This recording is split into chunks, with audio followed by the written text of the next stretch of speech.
Some of us have a huge problem in this hobby, right? Our shelves, or more precisely, how we keep our collections. So here's our problem, and you might have the same problem, or if not, maybe you can relate. We constantly get new games, we constantly take out games to play, and then place them back. If my wife asks, I traded those games, okay? Didn't buy anything. Always at the end of the day looks like this. It's very hard to keep it organized. So we need to find a solution, and this video is all about that. We're gonna make sure that this shelf is tidy for a lot longer.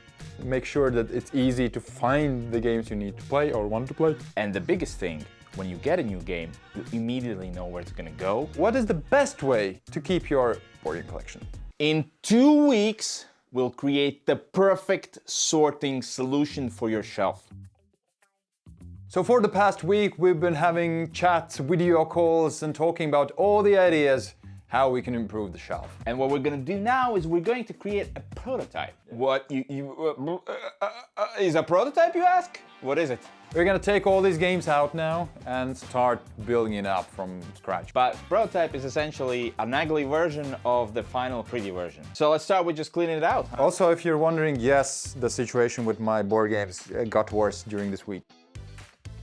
So we're starting out, already tired. Janis, can you do this? I have a new idea. Let's just do this and call it done. That's how I arrange my shelves usually. We're not gonna do that. Last time I was piling games underneath the table was when I sold half of my collection. So this gives me flashbacks. Want some refreshing ice drink?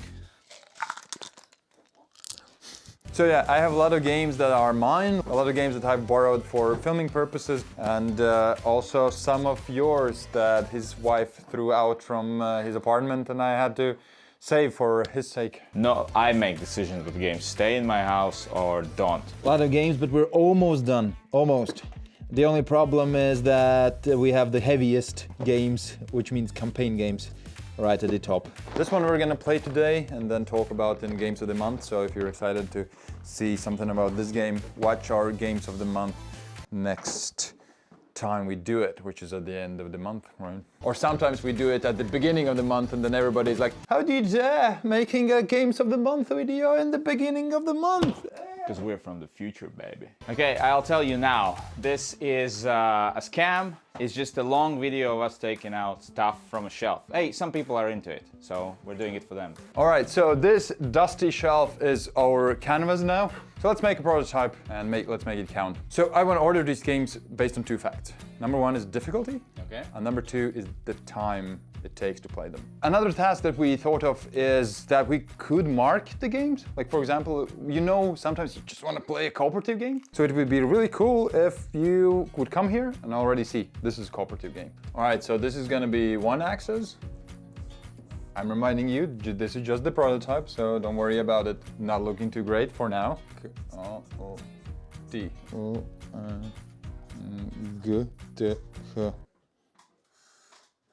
All right, so we had the great idea where we want to show off our top 10 games in our shelf. At any time when anybody visits, he should be able to come here and see, that's my number one game, right? That's my number 10 game and so on. Skate is not my favorite game of all time, but just the idea would be like this, right?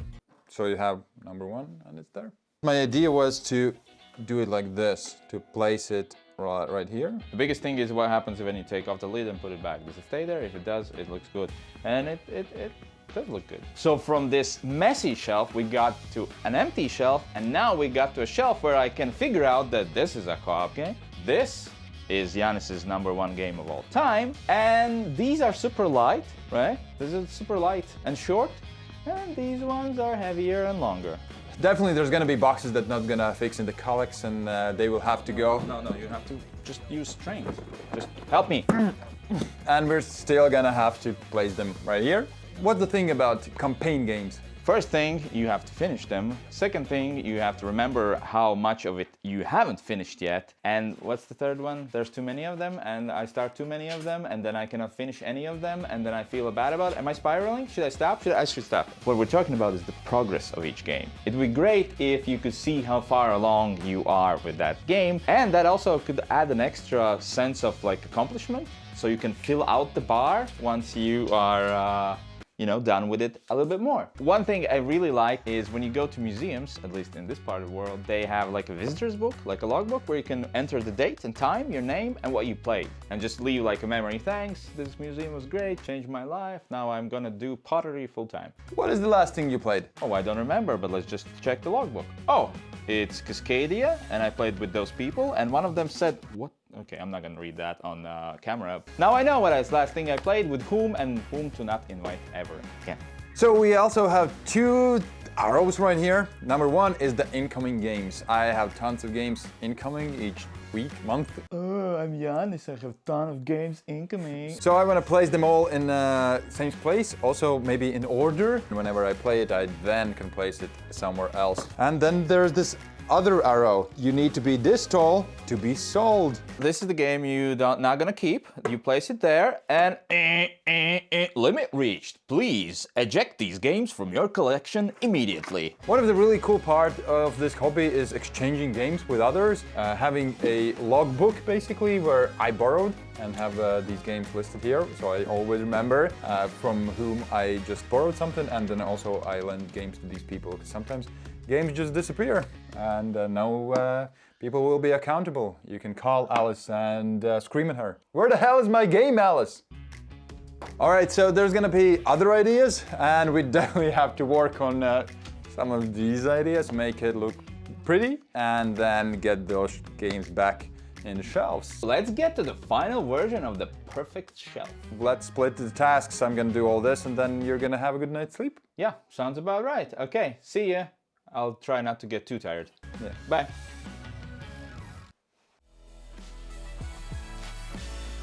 One thing that was missing for our plan to work out was actually another Kallax shelf. Just 4 more squares, but it should get the job done.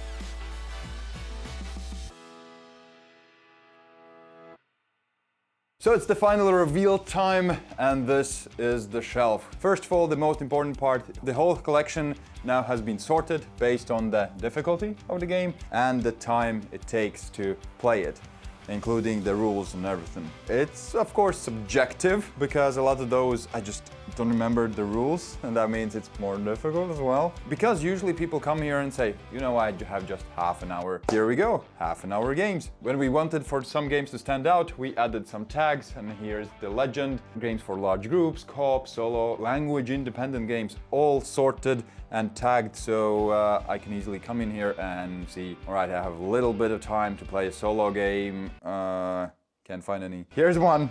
Let's go with Resist. The next thing is the sell pile. If anybody comes in here and wants to buy a game, here you go.